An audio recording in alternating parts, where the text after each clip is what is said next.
And you've both joined the group. So, alright. So everybody go into the Castle Lighthouse, which is on the right. It's a 5-minute dungeon. I'll talk you through a little bit of the gameplay stuff as you guys play. So the first thing you're going to see is your equipment screen.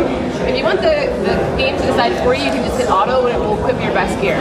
If you want to look at every single piece of gear, you can do that as well by hitting manual and then opening up, like clicking on each piece of gear and seeing if you have anything better. You can have little things that tell you what your gear is, and so depending on what kind of player you are, you can figure all that out.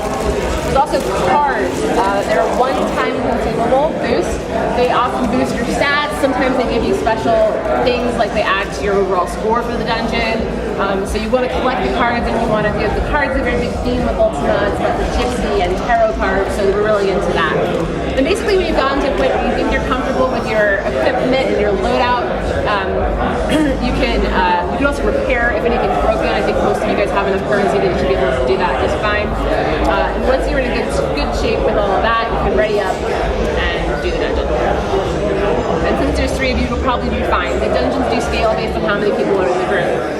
And while the whole game can be played single player, if you play with more people, you often can find access to hidden areas and things like that. There are secrets. I mean, Ultima is a game that's very much about into the details, so if you can really get into the details and do all of that. Alright, so you guys are ready to go. So go down. You've been lured by the sparklies and head in. Like I said, this is a 5-minute dungeon. These are randomly generated though, so you can kind of experience however you want. You can tap and you will path to wherever you tap, or you can hold your finger down and you will chase your finger. As soon as you see an enemy, you will click on it and it will begin auto-attacking.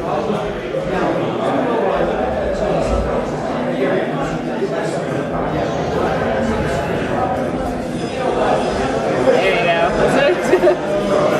But you guys have to all sit on it. There we go.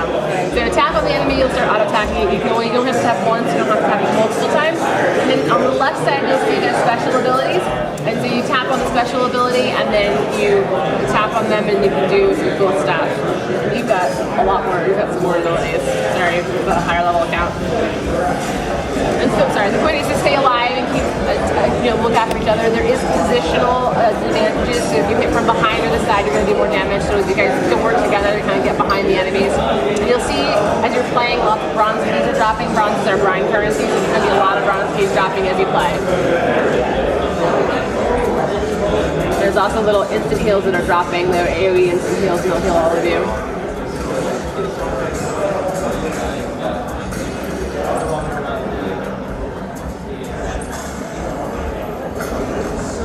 Alright, so if you go to the chest has 3 different options to open with. There's bronze, there's silver, there's gold. Obviously, you see the bronze keys are pretty easy, free to get, but you don't get great gear with bronze keys. If you hit the convert keys button, it'll open the store and it'll show you what some of your options are. So in the lower right-hand corner, it's silver, bronze to silver conversion. You can convert bronze to silver keys at a rate of 3 to 1. So you can get trade 15 bronze keys in for 5 silver keys. You can also buy currency if you want. If you use enough silver keys over time, you'll get gold currency. You also get it from connecting to Facebook and doing other things. So you can eventually, over time, get what you need. Obviously, you can also buy a shortcut if you want, and we also have an offer wall if you are interested in that. But that's only if you want to do it. Yeah. So basically, you pick what you want to buy stuff with. Some of you, like I think one of the iPads has a totally I think you have a ton of keys. You can do whatever you want, but the rest of you guys have a little bit more realistic, like what a natural player would have. So carry forth. Now we'll save your progress. This is going on. Since you go to the dungeon, we'll save your progress. So if you guys die, you guys will respawn right back there. Since the dungeons are instant, there's only 15 minutes that you can leave before you come back out again. Otherwise, you gotta finish the dungeon before it will save all of your progress. Yeah, so the game's got traps, it's got puzzles, it's got all kinds of little things. I think you're just blowing right through. You're like, I am getting the heck out of there so fast. You can actually swipe from your character to an enemy and it will do the swipe attack, yeah.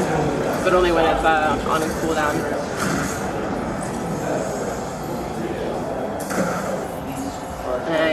Yeah. Do you have to tap the keys to pick them up, or they just... No, actually everything will eventually swoop up to you, so you don't have to. But we found out people just like running around and picking up things, so... Yeah.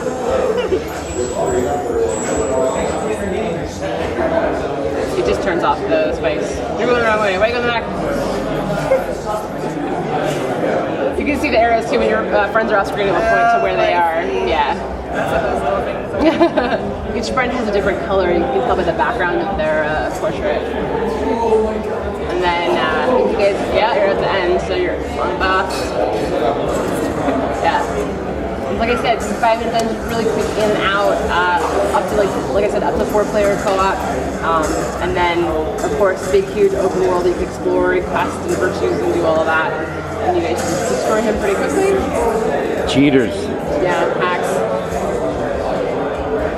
And there you go. And so that's like bite-sized bit of content, and then there are these much longer scripted dungeons with puzzles and all kinds of stuff. And you know, for the people who are really big Ultima fans, lots of like secret hidden cookies and references to Ultima Online, all kinds of stuff like that. So we have a lot of love, a lot of reference to the franchise, and also we just wanted to bring like that experience, that like MMO full scale like chat and friends and all that stuff, but bring it to touch devices and you know kind of bring that experience to a new audience and see what they think.